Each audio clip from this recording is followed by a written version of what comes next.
بسم اللہ الرحمن الرحیم۔ حضور سیدنا غوث اعظم کی پرورش نہایت ہی بابرکت ماحول میں ہوئی۔ آپ نے ابتدا میں گوشہ نشینی اختیار کی اور خود کو دنیاوی غلاظتوں سے پاک رکھا۔ آپ نے 51 برس کی عمر میں شادی کی۔ جب آپ سے اس کے بارے میں دریافت کیا گیا تو آپ نے فرمایا، جب مجھے حضور نبی کریم صلی اللہ علیہ وسلم نے نکاح کی اجازت دی تو میں نے نکاح کر لیا۔ حضور سیدنا غوث اعظم رحمۃ اللہ علیہ نے اپنی ذات کو اللہ عز و جل کی خوشنودی کے لیے وقف کر رکھا تھا۔ آپ کی راتیں جاگ کر گزرتی تھی اور ساری رات آپ مراقبہ اور مشاہدہ میں گم رہتے تھے۔ آپ کی عادت مبارکہ تھی کہ آپ سجدہ کو دراز کرتے تھے اور بیٹھ کر مراقبہ فرماتے تھے۔ اسی دوران آپ کا جسم مبارک نورانی شعاؤں کے زیر اثر ہوتا تھا اور کئی مرتبہ آپ ان نورانی شعاؤں میں غائب ہو جایا کرتے تھے۔ حضور شیخ ابو عبداللہ بن حسنین بن ابی فضل فرماتے ہیں کہ سیدنا غوث اعظم کے بعض دہقانی مریدین ہر سال آپ کے لیے گیہوں بوتے تھے اور جائز طریقہ سے اسے پالتے تھے۔ پھر آپ کے بعض مریدین اسے پیستے آپ کے لیے ہر روز 4 یا 5 روٹیاں پکاتے اور شام کو آپ کے پاس روٹیاں لے کر آتے تھے۔ آپ حاضرین میں ایک ایک ٹکڑا تقسیم کر دیتے اور جو بچ جاتا وہ اپنے لیے رکھ لیتے تھے۔ حضرت شیخ خضر حسینی سے منقول ہے کہ حضور سیدنا غوث اعظم نے ایک شکستہ دل فقیر کو دیکھا۔ آپ نے اس سے اس کی کیفیت کے متعلق دریافت کیا تو اس نے کہا کہ میں آج دریا کے کنارے گیا اور ملاح سے کہا کہ وہ مجھے دریا کے پار لے جائے۔ اس نے انکار کر دیا۔ میں اپنے اس افلاس کے سبب پریشان اور شکستہ دل ہوں۔ ابھی اس فقیر کا کلام جاری تھا کہ ایک شخص آپ کی خدمت میں حاضر ہوا اور 30 دینار آپ کی خدمت میں پیش کر دیے۔ آپ نے وہ دینار اس فقیر کو دے دیے اور فرمایا کہ اس ملاح سے کہنا کہ کسی فقیر کا سوال رد مت کیا کرے۔ حضرت شیخ معمر کا بیان ہے کہ میں نے حضور سیدنا غوث اعظم سے زیادہ کسی کو درگزر فرمانے والا نہیں دیکھا۔ آپ کی عطا کا یہ عالم تھا کہ ایک محفل میں 400 لوگوں کو ولایت کے مقام اعلیٰ تک پہنچا دیا کرتے تھے۔ بھوکوں کو کھانا کھلانا اور بیواؤں کی حاجت روائی کرنا آپ کا معمول تھا۔ جب کسی بیمار کے متعلق سنتے فوراً اس کی عیادت کے لیے تشریف لے جایا کرتے۔ فقراء کو آپ کے در سے بغیر سوال کیے عطا ہو جایا کرتا۔ حضور سیدنا غوث اعظم نے فرمایا کہ مخلوق سے کنارہ کشی سے قبل علم حاصل کرو، کیونکہ جو شخص علم کے بغیر عبادت کرتا ہے وہ اصلاح سے زیادہ فساد میں مبتلا ہو جاتا ہے۔ تمہیں چاہیے کہ شمع شریعت اپنے ہمراہ لے کر علم کی روشنی میں عمل کرو، پھر اللہ تعالیٰ تمہیں علم لدنی کا وارث بنا دے گا جس سے تم ناواقف ہو۔ تمہیں چاہیے کہ تمام اسباب و ذرائع سے تعلق منقطع کر کے رشتہ داروں اور احباب سے جدائی اختیار کر لو، تاکہ تم اپنے زہد کی وجہ سے اپنے قوت باطنی اور اپنے حسن ادب کا مشاہدہ کر سکو۔ خدا کے علاوہ تمام عالم اسباب سے اس خوف سے منقطع ہو جاؤ تاکہ تمہاری شمع معرفت نہ بجھ جائے، اور جب تم 40 دن ایک چلہ اپنے رب کے لیے مخصوص کر دو گے تو تمہارے قلب سے حکمت کے چشمے جاری ہو جایا کریں گے اور تم معرفت الہی کی تپش کا مشاہدہ کرنے لگو گے، جس کو حضرت موسیٰ علیہ السلام نے اپنے شجر قلب پر محسوس کیا تھا۔ اس کیفیت کے بعد تم اپنے نفس و خواہش، اپنے شیطان، اپنی طبیعت اور اپنے وجود سے کہو گے کہ ٹھہر جا، میں نے اس آگ کا مشاہدہ کر لیا ہے جو قلب موسیٰ علیہ السلام سے روشن ہوئی تھی۔ اس کے بعد تمہارے قلب میں باطن سے یہ آواز آنے لگی کہ میں ہی تمہارا رب ہوں، میری ہی عبادت کرو، میرے غیر کی اطاعت سے گریزاں ہو جاؤ، میرے سوا کسی سے تعلق مت رکھو، میری معرفت حاصل کر کے میرے غیر کو فراموش کر دو، غیر سے اعراض کر کے صرف میرے علم، میرے قرب، میرے ملک اور میری سلطنت کی جانب متوجہ رہو۔ جب تمہیں بقائے الہی حاصل ہو جائے تو تمہاری زبان پر اللہ تعالیٰ کا نام جاری ہو جائے گا، اور تمہارے حجابات رفع ہو کر قلب سے کدورت زائل ہو جائے گی، اور نفس کو مکمل سکون حاصل ہوگا۔ پھر جب اس کے الطاف غالب آ جائیں تو تمہیں خطاب کیا جائے گا، اے قلب فرعون، نفس کی طرف توجہ کر اور ان کو راہ ہدایت پر چلا، میری جانب آ جا اور ان سے کہہ دے کہ میرا ہی اتباع کریں۔ پھر انہیں رشد کے راستے پر ہدایت کر کے ان سے تعلق قائم کر، اس کے بعد پھر قطع تعلق کر کے دوبارہ استوار ہو کر آ جا اور اسی طرف استوار ہو کر دیکھتا رہے۔ حضرت شیخ معمر سے منقول ہے، فرماتے ہیں ایک مرتبہ میں حضور سیدنا غوث اعظم کی خدمت میں حاضر تھا۔ آپ بیٹھے کچھ لکھ رہے تھے، اسی دوران چھت سے 3 مرتبہ مٹی گری۔ چوتھی مرتبہ ایسا ہوا تو آپ نے جلال میں آ کر اس جگہ دیکھا جہاں سے مٹی گر رہی تھی۔ اسی دوران ایک چوہا اس جگہ سے نیچے گرا اور مر گیا، اور یہ چوہا ہی وہاں سے مٹی کو کھود رہا تھا۔ حضرت شیخ عمر بن مسعود فرماتے ہیں حضور سیدنا غوث اعظم فرما رہے تھے، اسی دوران ایک چڑیا نے آپ کی قمیص پر بیٹ کر دی۔ آپ نے جلالی نظروں سے چڑیا کو دیکھا، چڑیا اسی وقت نیچے گری، مر گئی۔ آپ نے وضو سے فارغ ہونے کے بعد قمیص کے اس حصے کو دھویا، پھر اپنی قمیص مبارک اتار کر مجھے دی اور فرمایا اس کو فروخت کر کے اس کی رقم کو خیرات کر دو، یہ اسی کا بدلہ ہے۔ منقول ہے حضور سیدنا غوث اعظم کے زمانہ میں ایک بہت ہی گناہگار شخص تھا، لیکن اس کے دل میں آپ سے بے پناہ محبت تھی۔ جب اس کے مرنے کے بعد اس کو دفن کیا گیا تو قبر میں منکر نکیر نے سوالات کیے، تو اس نے ہر سوال کے جواب میں شیخ عبد القادر کہا۔ منکر نکیر نے اللہ کی بارگاہ میں اس کے جواب کو پیش کیا تو حکم ہوا اگرچہ یہ بندہ فاسقوں میں سے ہے، لیکن یہ میرے محبوب جو کہ صادقین میں سے ہیں ان سے محبت رکھتا ہے۔ بسم اللہ الرحمن الرحیم۔ السلام علیکم۔ حضور سیدنا غوث اعظم فرماتے ہیں میں 10 برس کی عمر میں اپنے شہر کے مکتب میں حصول علم کے لیے جایا کرتا تھا۔ اس وقت میرے ساتھ ملائکہ بھی ہوتے تھے جو میرے آگے پیچھے میری حفاظت کی غرض سے چلتے تھے۔ جب میں مدرسہ پہنچتا تھا تو وہ بار بار منادی کرتے تھے اللہ کے ولی کے لیے جگہ خالی کر دو، چنانچہ وہ میرے لیے جگہ خالی کر دیتے تھے۔ ایک مرتبہ میں نے ایک ایسے شخص کو دیکھا جس نے فرشتوں کی آواز سن کر کہا کہ یہ نہایت معزز گھرانے کا فرد ہے اور ان قریب اس کو وہ عظمت اور بزرگی حاصل ہوگی جس میں کوئی مزاحمت نہ ہوگی، اس کو ایسا قرب نصیب ہوگا کہ اس کو کوئی فریب نہ دے سکے گا۔ پھر 40 برس بعد میں نے اس شخص کو پہچانا، وہ شخص ابدالوں میں سے تھا۔ حضرت شیخ ابو سعود احمد بن ابی بکر سے مروی ہے حضور سیدنا غوث اعظم نے فرمایا میں 25 سال تک تنہا عراق کے بیابانوں میں پھرتا رہا۔ میں لوگوں کو نہ جانتا تھا، لوگ مجھے نہیں جانتے تھے۔ اسی دوران میرے پاس رجال الغیب اور جنات تشریف لائے جنہیں میں طریقت اور رسول اللہ کی تعلیم دیا کرتا تھا۔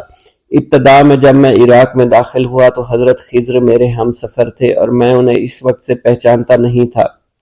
ان کے ساتھ میرا معاہدہ ہوا کہ میں ان کے کسی حکم کی خلاف ورزی نہیں کروں گا۔ ایک مرتبہ انہوں نے مجھے ایک جگہ بیٹھنے کا حکم دیا، میں اسی جگہ 3 سال بیٹھا رہا۔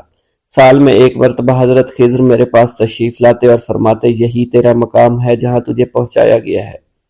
اس عرصہ کے دوران تمام نفسانی خواہشات مجھ پر انسانی شکل میں وارد ہوئیں، لیکن اللہ نے مجھے ہر موقع پر استقامت عطا فرمائی اور مجھے ان خرافات سے بچائے رکھا۔ ابتدا میں میرا نفس مجاہدہ کا کوئی طریقہ اختیار کرتا تو میں اس پر قائم ہو جایا کرتا تھا اور کسی چیز کو قبول نہیں کرتا تھا۔ ایک طویل مدت تک اپنا گلا گھونٹتے ہوئے میں نے مدائن کے جنگلوں میں مجاہدات میں مشغول رہا۔ حضور سیدنا غوث اعظم فرماتے ہیں میں نے اپنے نفس کو مختلف مجاہدوں اور ریاستوں اور مشقتوں میں ڈالے رکھا۔ 1 سال تک میں گری ہوئی چیزیں اٹھا کر کھاتا رہا، اسی دوسرے سال میں صرف پانی پر گزارا کرتا رہا اور تیسرے سال میں نے کچھ نہ کھایا اور نہ پیا نہ ہی سویا۔ ایک مرتبہ شدید سردی کی وجہ سے میں ایوان کسریٰ کے کھنڈرات میں سویا تو رات بھر میں 40 مرتبہ احتلام ہوا۔ میں نے ہر مرتبہ دریائے دجلہ پر جا کر غسل فرمایا، پھر نیند کے خوف سے محل کے اوپر ایک ویران جگہ پر چڑھ گیا اور وہاں 2 سال تک قیام کیا، حتیٰ کہ سردی کے سوا کوئی شے کھانے کو میسر نہیں تھی۔ حضور سیدنا غوث اعظم فرماتے ہیں ہر سال ایک بزرگ آتے اور وہ مجھے اونی جبہ دے کر چلے جاتے۔ اسی طرح میں نے بے شمار طریقوں سے دنیا اور نفس سے چھٹکارا حاصل کرنے کی کوشش کی۔ لوگ مجھے دیوانہ سمجھتے تھے، میں برہنہ جسم جنگلوں میں چلا جاتا، کانٹوں پر لوٹا شور مچایا کرتا، میرے تمام بدن سے خون جاری ہو جایا کرتا۔ لوگ مجھے اٹھا کر شفا خانے لے جایا کرتے جہاں میری حالت مزید بگڑ جایا کرتی۔ ایک وقت ایسا آیا جب مجھ میں اور مردہ میں کوئی فرق نہ تھا۔ لوگ کفن لے آئے اور غسال کو بلوایا کہ وہ مجھے غسل دے۔ ابھی انہوں نے مجھے غسل دینے کے لیے ایک تختہ پر لٹایا، میری حالت درست ہو گئی، میں اٹھ کھڑا ہوا۔ طریقت کی ان پرخطر راہوں میں نہ تو میں کبھی خوف زدہ ہوا، نہ کبھی میرا نفس مجھ پر غالب پا سکا، اور نہ ہی دنیا کی آسائش مجھے حیران کر سکی۔ حضور سید غوث اعظم فرماتے ہیں شیطان نے میرے گرد بے شمار جال بچھائے۔ جب میں نے ان سے کہا یہ کیا ہے، اس نے کہا یہ دنیاوی آلائشیں ہیں اور میں ان جالوں میں سے تم لوگوں کا شکار کیا کرتا ہوں۔ میں نے 1 سال تک شیطان کا مقابلہ کیا، اس کے بچھائے ہوئے تمام جالوں کو ختم کیا۔ اس کے بعد میرے سینے کو کھول دیا گیا اور مجھ پر بے شمار خلائق ظاہر ہوئے۔ حضور سیدنا غوث اعظم فرماتے ہیں میں نے دریافت کیا کہ یہ اللہ ایک کیسے ہے؟ جواب ملا یہ خلق کے اسباب ہیں جو تم سے ملے ہوئے ہیں۔ میں سال بھر ان کی جانب متوجہ رہا یہاں تک کہ وہ مجھ سے جدا ہو گئے۔ جب مجھ پر باطن ظاہر ہوا تو میں اپنے قلب کو بہت سے علائق سے ملوث پایا۔ میں نے دریافت کیا یہ علائق کیا ہیں؟ جواب ملا یہ تمہارے ارادے، تمہارے اختیارات ہیں۔ چنانچہ 1 سال تک ان کی جانب متوجہ رہا یہاں تک کہ وہ سب علائق مجھ سے دور ہو گئے اور میرا قلب ان غلاظتوں سے نجات پا گیا۔ حضور سیدنا غوث اعظم فرماتے ہیں پھر میں نے توکل کے دروازے پر آیا میرا مقصد پورا ہو، لیکن جب میں توکل کے دروازے پر پہنچا بے شمار لوگ وہاں موجود تھے۔ میں ہجوم کو چیرتا بڑھا اور شکر کے دروازے پر پہنچ گیا، یہاں بھی لوگوں کا جمع غفیر موجود تھا، اسے بھی چیرتا آگے بڑھا اور مشاہدہ کے دروازے پر پہنچ گیا، یہاں پر موجود ہجوم کو بھی چیرتا ہوا اندر داخل ہوا، حتیٰ کہ سب سے آخر میں مجھے فقر کے دروازے پر لا دیا گیا۔ فقر کا دروازہ خالی تھا۔ جب میں اس دروازے میں داخل ہوا تو دیکھا جن جن چیزوں کو میں نے ترک کیا تھا وہ سب یہاں موجود تھی۔ یہاں مجھے ایک بہت بڑے روحانی خزانے کی فتوحات سے نوازا گیا، میرے لیے تمام دنیا کے خزانے کھول دیے گئے، مجھے روحانی عزت، دائمی غنا اور خالص آزادی عطا فرمائی گئی۔ میری تمام چیزیں جو میری ہستی اور میری صفات سب معدوم ہو گئی تھی، وہ میری ہستی کی جگہ کسی اور نے لے لی تھی۔ حضرت شیخ ابو سعید مخزومی نے حضور سیدنا غوث اعظم کو خرقہ خلافت سے نوازا اور فرمایا اے عبد القادر، یہ وہ خرقہ ہے جو حضور نبی کریم صلی اللہ علیہ وسلم نے سیدنا علی المرتضیٰ کو عطا فرمایا۔ سیدنا علی المرتضیٰ نے یہ خرقہ خواجہ حسن بصری کو عطا فرمایا، جس سے ہوتا ہوا یہ مجھ تک پہنچا، اور یہ تمہاری امانت تھی جو میں نے تم تک پہنچا دی۔ حضور سیدنا غوث اعظم نے جب خرقہ مبارک کو زیب تن کیا تو آپ پر بے شمار انوار و تجلیات کی بارش ہونا شروع ہو گئی۔ بسم اللہ الرحمن الرحیم۔ حضور سیدنا غوث العظم حضرت سیدنا عبد القادر جیلانی رحمۃ اللہ علیہ فرماتے ہیں کہ احوال کے مشاہدہ اور کشف کے وقت اولیاء اللہ پر افعال خداوندی میں سے ایسی چیزوں کا ظہور ہوتا ہے جو عقلوں کو سلب کر لیتی ہے اور عادات و رسوم کو بکھیر دیتی ہے۔ حضور سیدنا غوث اعظم فرماتے ہیں کہ افعال خداوندی 2 اقسام میں منقسم ہیں، نمبر 1 جلال، نمبر 2 جمال۔ اللہ رب العزت اولیاء اللہ کے قلوب پر اپنی دونوں صفات کے ساتھ تجلی فرماتا ہے، جلال اس کا قہر ہے اور جمال اس کی رحمت ہے۔ مشاہدہ اور کشف کے بعد اولیاء اللہ دور سے دیکھتے اور سنتے ہیں، انبیاء کرام کی ارواح کی زیارت نصیب ہوتی ہے، ملائکہ اور انبیاء سے کلام کی سعادت حاصل ہوتی ہے، اور یہ سب امور عقل اور عادات و رسوم کے خلاف ہیں۔ جس وقت اللہ کی تجلی قلوب پر ظاہر ہوتی ہے تو اس وقت قلوب میں سرور طاری ہو جاتا ہے۔ اللہ عز و جل ان کے ساتھ بہترین کلام فرماتا ہے، ان کو مختلف انواع و منازل کی بشارت دیتا ہے، اور انہیں وہ منازل نصیب ہوتی ہیں کیونکہ ابتدا سے ہی قلم نے ان چیزوں کو ان کے حق میں لکھ دیا ہے۔ اولیاء اللہ کے لیے عظمت اور جلال خوف کر دینے والا ڈر ہے، اور قلب پر ایسا غلبہ لاتا ہے جس کا اثر بدن کے اعضاء پر بھی ظاہر ہوتا ہے۔ حضور نبی کریم صلی اللہ علیہ وسلم سے مروی ہے، خوف شدید کے باعث نماز کے دوران میں آپ کے سینہ مبارک سے ہانڈی کے ابلنے جیسی آواز سنی جاتی تھی، کیونکہ نماز میں آپ کو اللہ عز و جل کا جلال نظر آتا تھا اور آپ پر عظمت الہیہ کا انکشاف ہوتا تھا۔ اللہ عز و جل کے مشاہدہ کے وقت اولیاء اللہ کو جو بشارتیں ہوتی ہیں وہ حقیقت میں ان پر فضل طاری ہوتا ہے اور فضل خداوندی کا ظہور ہو رہا ہوتا ہے۔ جب تک سالک اپنی ہستی میں فانی نہیں ہوتا، ذات حق کے ساتھ باقی نہیں ہو سکتا۔ اللہ رب العزت دولت وصال حاصل ہونے سے پہلے عاشقوں کو قرب وصال کی خوشخبری اس لیے دیتے ہیں کہ شاید شوق الہی کے سبب ان کی محبت حد سے گزرے، ان کی قوتیں منقطع ہو جائیں اور وہ ہلاک ہو جائیں۔ یقین کے 3 مرتبے ہیں: علم الیقین، عین الیقین، حق الیقین۔ علم الیقین کے مرتبہ پر فائز ہونے پر سالک کو اس راز کا علم ہو جاتا ہے کہ محبوب حقیقی عالم کی صورت میں جلوہ نما ہے، اور حضور نبی کریم صلی اللہ علیہ وآلہ وسلم اس شاہد لم یزلی کے لیے مرت نامہ ہے۔ پھر جب سالک ترقی کی منازل طے کرتا ہے تو وہ عین الیقین کے مرتبہ پر فائز ہو جاتا ہے، جس سے مراد یہ ہے کہ محبوب حقیقی حضور نبی کریم کی زیارت سے مشرف ہونے لگتا ہے اور اس کا یقین وحدت الوجود پر پختہ ہو جاتا ہے، اور پھر اسے بیداری میں بھی حضور نبی کریم کی حضوری کی سعادت نصیب ہوتی ہے۔ پھر سالک عین الیقین کی منازل طے کر کے حق الیقین کی منازل پر فائز ہوتا ہے اور اس کے قلب پر حقیقت محمد صلی اللہ علیہ وسلم کا ظہور ہوتا ہے۔ حضور سیدنا غوث اعظم حضرت سیدنا عبد القادر جیلانی رحمۃ اللہ علیہ فرماتے ہیں: اے سالک، تیرا حقیقی مقصد صرف اللہ ہے، یعنی تو اس جہان فانی میں صرف معرفت الہی کا شکار کھیلنے کے لیے آیا ہے، کیونکہ ارشاد باری تعالیٰ ہے پس اللہ کی طرف دوڑو۔ سالک کے لیے اس کا مقصود نہ آخرت ہے نہ دنیا، بلکہ اس کا مقصود صرف اور صرف اللہ عز و جل ہے اور نفس ہے، یعنی سالک اور اللہ کے درمیان حجاب نفس ہے۔ نفس سے مراد نفسانی خواہش ہیں، اور جب انسان اللہ عز و جل اور حضور نبی کریم کی اطاعت چھوڑ کر دنیاوی لذات شہوات میں مشغول ہو جاتا ہے تو اللہ عز و جل اس سے دور ہو جاتے ہیں۔ انسان 2 چیزوں کا مجموعہ ہے، بدن اور روح۔ اگر نفس کو غذا دی جائے تو بدن موٹا ہو جاتا ہے اور روح لاغر ہو جاتی ہے، اگر روح کو غذا دی جائے اور نفس کے ساتھ مجاہدہ کیا جائے تو اس سے روح موٹی تازی ہو جاتی ہے اور جسم لاغر ہو جاتا ہے۔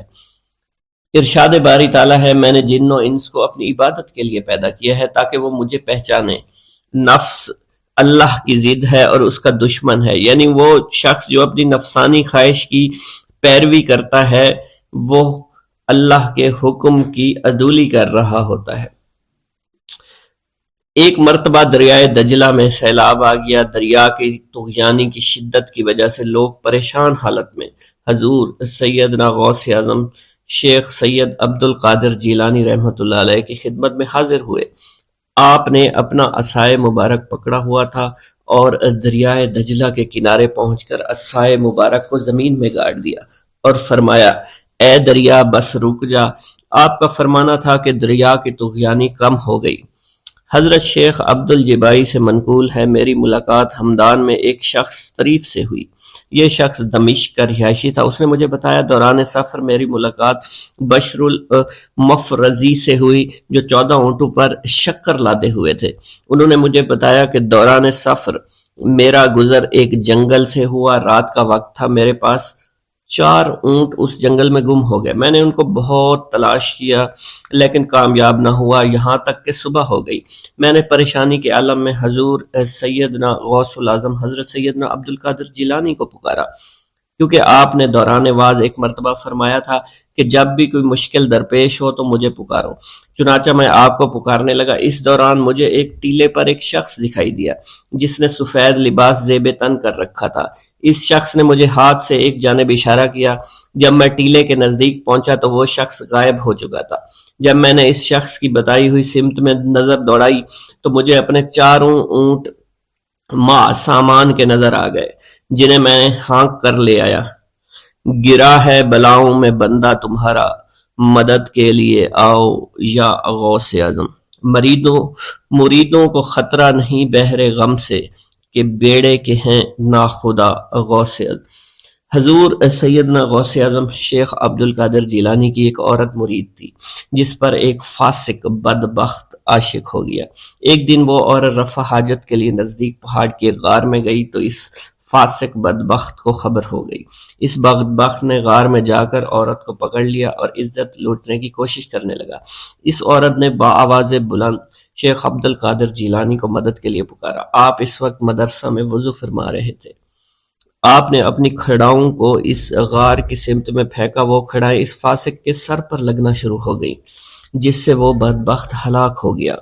وہ عورت آپ کی کھڑائیں لے کر آپ کی خدمت میں حاضر ہوئی اور حاضرین محفل کے سامنے سارا ماجرا بیان۔ میرا یہ قدم تمام اولیاء کرام کی گردن پر ہے۔ ایک مرتبہ محلہ حلبہ میں اپنے مہمان خانے میں وعظ فرماتے ہوئے حضور سیدنا غوث اعظم پر اچانک حالت کشف طاری ہوئی۔ آپ رحمت اللہ علیہ نے فرمایا، میرا یہ قدم ہر ولی اللہ کی گردن پر ہے۔ یہ ارشاد سن کر تمام اولیاء اللہ نے اپنی گردنیں جھکا دیں۔ صلحائے امت نے اس کی توضیح فرمائی ہے کہ آپ رحمت اللہ علیہ کے عہد مبارک اور بعد میں قیامت تک آپ کی عطا کے بغیر ولی اللہ ولایت کے درجے پر فائز نہیں ہو سکتا۔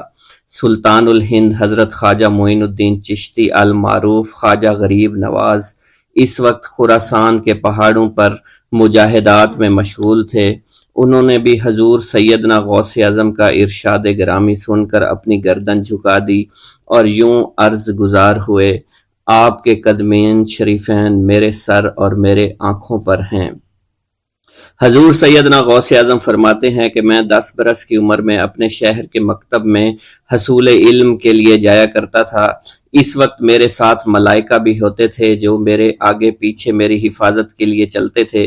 جب میں مدرسہ پہنچتا تو یہ منادی کرتے تھے، اللہ کے ولی کے لیے جگہ خالی کر دو۔ چنانچہ وہ میرے لیے جگہ خالی کر دیتے تھے۔ ایک مرتبہ میں نے ایک ایسے شخص کو دیکھا جس نے فرشتوں کی آواز سن کر کہا، جس میں کوئی مزاحمت نہ ہوگی، کہ یہ ایک نہایت معزز گھرانے کا فرد ہے اور عن قریب اس کو وہ عظمت حاصل ہوگی جس میں کوئی مزاحمت نہ ہوگی اور اس کو ایسا قرب نصیب ہوگا کہ اس کو کوئی فریب نہ دے سکے گا۔ پھر 40 برس بعد میں نے اس شخص کو پہچانا۔ وہ شخص ابدالوں میں سے تھا۔ حضرت شیخ ابو سعود احمد بن بکر حریمی سے مروی ہے کہ حضور سیدنا غوث اعظم نے فرمایا کہ میں 55 سال تک تنہا عراق کے بیابانوں میں پھرتا رہا۔ میں لوگوں کو نہ جانتا، لوگ مجھے نہ جانتے۔ اسی دوران میرے پاس رجال الغیب اور جنات تشریف لاتے جنہیں میں طریقت اور اصول کی تعلیم دیتا تھا۔ ابتدا میں جب میں عراق میں داخل ہوا تو حضرت خضر میرے ہم سفر بنے اور بعد میں اس وقت ان کو پہچانتا نہ تھا اور اس کے ساتھ میرا معاہدہ ہوا کہ میں ان کے کسی حکم کی خلاف ورزی نہیں کروں گا۔ ایک مرتبہ انہوں نے مجھے ایک جگہ بیٹھنے کا حکم دیا اور میں اس جگہ 3 سال تک بیٹھا رہا۔ سال میں ایک مرتبہ حضرت خضر میرے پاس تشریف لاتے، فرماتے کہ یہی تیرا مقام ہے جہاں تجھے پہنچایا گیا ہے۔ اس عرصہ کے دوران تمام نفسانی خواہشات مجھ پر انسانی شکل میں وارد ہوئیں، لیکن اللہ عز و جل نے مجھے ہر موقع پر استقامت عطا فرمائی اور مجھے ان خرافات سے بچائے رکھا۔ ابتدا میں میرا نفس مجاہدہ کا کوئی طریقہ اختیار کرتا تو میں اس پر قائم ہو جاتا اور کسی چیز کو قبول نہ کرتا تھا۔ ایک طویل مدت تک اپنا گلا گھونٹتے ہوئے میں مدائن کے جنگلوں میں مجاہدات میں مشغول رہا۔ حضور سیدنا غوث اعظم فرماتے ہیں کہ میں نے اپنے نفس کو مختلف مجاہدوں، مختلف ریاضتوں اور مختلف مشقتوں میں ڈالے رکھا۔ 1 سال تک میں گری ہوئی چیزیں اٹھا کر کھاتا رہا، دوسرے سال پانی پر گزارا کیا اور تیسرے سال نہ میں نے کچھ کھایا، نہ پیا اور نہ ہی سویا۔ ایک مرتبہ شدید سردی کی وجہ سے میں ایوان کسریٰ کے کھنڈرات میں سویا تو رات بھر میں 40 مرتبہ طبیعت خراب ہوئی۔ حضور سیدنا غوث اعظم فرماتے ہیں، ہر سال ایک بزرگ آتے اور وہ مجھے جبہ دے کر چلے جاتے۔ اسی طرح میں نے بے شمار طریقوں سے دنیا اور نفس سے چھٹکارا پانے کی کوشش کی۔ لوگ مجھے دیوانہ سمجھتے تھے۔ میں برہنہ جسم جنگلوں میں چلا جاتا اور کانٹوں پر لوٹتا شور مچاتا تھا۔ میرا تمام بدن سے خون جاری ہو جایا کرتا تھا اور لوگ مجھے اٹھا کر شفا خانے لے جایا کرتے جہاں میری حالت مزید بگڑ جاتی۔ ایک وقت ایسا بھی آیا جب مجھ میں اور مردہ میں کوئی فرق نہ تھا۔ لوگ کفن لے کر آئے، غسال کو بلوایا کہ وہ مجھے غسل دے دیں۔ ابھی انہوں نے مجھے غسل دینے کے لیے تختہ پر ڈالا ہی تھا کہ میری حالت درست ہو گئی۔ میں اٹھ کھڑا ہوا۔ طریقت کی ان پرخطر راہوں میں نہ تو میں کبھی خوف زدہ ہوا اور نہ کبھی میرا نفس مجھ پر غلبہ پا سکا اور نہ ہی دنیا کی آرائش مجھے حیران کر سکی۔ حضور سیدنا غوث اعظم فرماتے ہیں، شیطان نے میرے گرد بے شمار جال بچھائے۔ جب میں نے اس سے کہا کہ یہ کیا ہے تو اس نے کہا یہ دنیاوی چیزیں ہیں اور میں ان جالوں سے تم جیسوں کو شکار کرتا ہوں۔ میں نے 1 سال تک شیطان کا مقابلہ کیا، اس کے بچھائے ہوئے تمام جالوں کو ختم کر دیا۔ اس کے بعد میرے سینے کو کھول دیا گیا اور مجھ پر بے شمار خلائق ظاہر ہوئے۔ حضور سیدنا غوث اعظم فرماتے ہیں، میں نے دریافت کیا کہ یہ علائق کیسے ہیں؟ جواب ملا کہ یہ خلق کے اسباب ہیں جو تم سے ملے ہوئے ہیں۔ میں سال بھر ان کی جانب متوجہ رہا یہاں تک کہ وہ مجھ سے جدا ہو گئے۔ جب مجھ پر میرا باطن ظاہر کیا گیا تو میں نے اپنے قلب کو بہت سے علائق سے ملوث پایا۔ میں نے دریافت کیا کہ یہ علائق کیا ہیں؟ جواب ملا یہ تمہارے ارادے، تمہارے اختیارات ہیں۔ چنانچہ 1 سال تک ان کی جانب متوجہ رہا کہ وہ مجھ سے دور ہو گئے۔ میرا قلب ان تمام غلاظتوں سے نجات پا گیا۔ پھر مجھ پر میرے نفس کو ظاہر کیا گیا۔ میں نے اس کا مشاہدہ کیا، مجھے معلوم ہوا اس کے ساتھ کچھ امراض اور بھی ہیں اور نفس کی خواہشات زندہ ہیں۔ نفس کا شیطان سرکش ہے۔ چنانچہ میں نے سال بھر پھر توجہ دلائی اور میرے نفس کے تمام امراض سرے سے ہی ختم ہو گئے اور اس کے شیطان نے کلمہ پڑھ لیا اور پھر میرے تمام امور اللہ کے لیے ہو گئے اور میں اپنی ہستی سے باہر نکل آیا۔ حضور سیدنا غوث اعظم فرماتے ہیں، پھر میں توکل کے دروازے پر آیا تاکہ میرا مقصد پورا ہو، لیکن جب میں نے توکل کے دروازے پر پہنچا تو بے شمار لوگ موجود تھے۔ میں اس ہجوم کو چیرتا ہوا آگے بڑھا اور شکر کے دروازے پر پہنچ گیا۔ یہاں پر بھی لوگوں کا جمع غفیر موجود تھا، اسے بھی چیرتا ہوا آگے بڑھا اور مشاہدہ کے دروازے پر پہنچ گیا اور یہاں پر موجود ہجوم کو چیرتا ہوا اندر داخل ہوا، حتیٰ کہ سب سے آخر میں مجھے فقر کے دروازے پر لایا گیا۔ فقر کا دروازہ خالی تھا۔ جب اس دروازہ میں میں داخل ہوا تو دیکھا جن جن چیزوں کو میں نے ترک کیا تھا وہ سب یہاں موجود تھیں۔ یہاں مجھے ایک بہت بڑے روحانی خزانے کی فتوحات سے نوازا گیا اور میرے لیے تمام دنیا کے خزانے کھول دیے گئے۔ مجھے روحانی عزت، دائمی فنا اور خالص آزادی عطا فرمائی گئی۔ میری تمام چیزیں جو میری ہستی اور میری صفات سب معدوم ہو گئیں اور میری ہستی کی جگہ کسی اور نے لے لی۔ حضرت شیخ ابو سعید مخزومی نے حضور سیدنا غوث اعظم کو خرقہ خلافت سے نوازا اور فرمایا، اے عبد القادر، یہ وہ خرقہ ہے جو حضور نبی کریم صلی اللہ علیہ وسلم نے حضرت سیدنا علی المرتضیٰ کو عطا فرمایا، اور حضرت سیدنا علی المرتضیٰ نے یہ خرقہ حضرت خواجہ حسن بصری کو عطا فرمایا تھا، جس سے ہوتا ہوا یہ خرقہ مجھ تک پہنچا، اور یہ تمہاری امانت تھی جو میں نے تم تک آج پہنچا دی ہے۔ حضور سیدنا غوث اعظم نے جب خرقہ مبارک کو زیب تن کیا تو آپ پر بے شمار انوار و تجلیات کی بارش ہونا شروع ہو گئی۔ حضور سیدنا غوث اعظم نے حضرت شیخ ابو سعید مخزومی کے مدرسہ میں تدریسی فرائض سر انجام دینا شروع کر دیے۔ آپ کے لیے فی الحال تدریسی مصروفیات کے علاوہ کوئی کام نہ تھا۔ آپ کی شبانہ روز کی محنت سے آپ کے نام کا شعرہ کچھ ہی دنوں میں سارے بغداد میں پھیل گیا۔ طلبہ دور دراز کے علاقوں سے علم کے حصول کے لیے آنے لگے۔ طلبہ کی تعداد جب مزید بڑھنا شروع ہو گئی تو ارد گرد کے کئی مکانات کو خرید کر مدرسہ میں داخل کر لیا گیا۔ کتب سیر میں منقول ہے کہ 528 ہجری میں آپ مدرسہ نظامیہ کی وسیع عمارت تعمیر فرما چکے تھے۔ اس مدرسہ کی تعمیر میں آپ نے بحیثیت مزدور بھی حصہ لیا تھا۔ حضرت شیخ ابو الخشاب سے مروی ہے کہ میں جوانی میں جب علم نحو پڑھ رہا تھا تو لوگوں نے مجھے حضور سیدنا غوث اعظم کے پاس جانے کا مشورہ دیا، اور اس کی وجہ سے مجھے بھی اشتیاق ہوا کہ میں آپ کا واعظ سنوں۔ ایک مرتبہ کچھ لوگوں کے ہمراہ آپ کی مجلس میں دوستوں کے ہمراہ حاضر ہوا۔ آپ نے میری جانب توجہ کرتے ہوئے فرمایا، ہماری صحبت اختیار کر لو۔ چنانچہ میں نے آپ کے فرمان کے مطابق آپ کی صحبت کو اختیار کر لیا۔ آپ نے مجھے علم نحو کے علاوہ علوم عقلیہ اور تقلد حاصل کیے جس سے مجھے کوئی واقفیت پہلے نہیں تھی۔ 1 سال کے عرصہ میں آپ کی نظر کرم سے میں نے وہ علوم حاصل کر لیے جو گزشتہ اتنی عمر گزارنے کے باوجود بھی مجھے حاصل نہیں ہوئے تھے۔ منقول ہے حضرت شیخ بقا بن بطو، شیخ علی بن ہیتی اور شیخ کیلوی جب حضور سیدنا غوث اعظم کے مدرسہ میں آتے تو جھاڑو دیا کرتے تھے اور چھڑکاؤ کرتے تھے، لیکن آپ کی اجازت کے بغیر کبھی اندر داخل نہ ہوتے تھے۔ اجازت ملنے کے بعد آپ حضرات اندر داخل ہوتے اور اجازت ملنے پر ہی بیٹھتے تھے۔ آپ سے امان طلب کرتے اور امان مل جانے کے بعد مؤدب ہو کر بیٹھ جاتے۔ جس وقت آپ کہیں جانے کا ارادہ کرتے تو یہ حضرات سواری کے ہمراہ چلتے۔ آپ انہیں اس فعل سے منع فرمایا کرتے تھے اور کہتے تھے کہ ہمیں آپ کے ذریعے قرب الہی حاصل ہوا ہے۔ حضرت شیخ محمد قائل الادنیٰ سے مروی ہے کہ ایک مرتبہ حضور سیدنا غوث اعظم سے دریافت کیا گیا کہ آپ کی بزرگی اور عظمت کا راز کیا ہے۔ آپ نے فرمایا کہ میں کبھی جھوٹ نہیں بولتا اور کبھی کسی سے کذب بیانی نہیں کرتا۔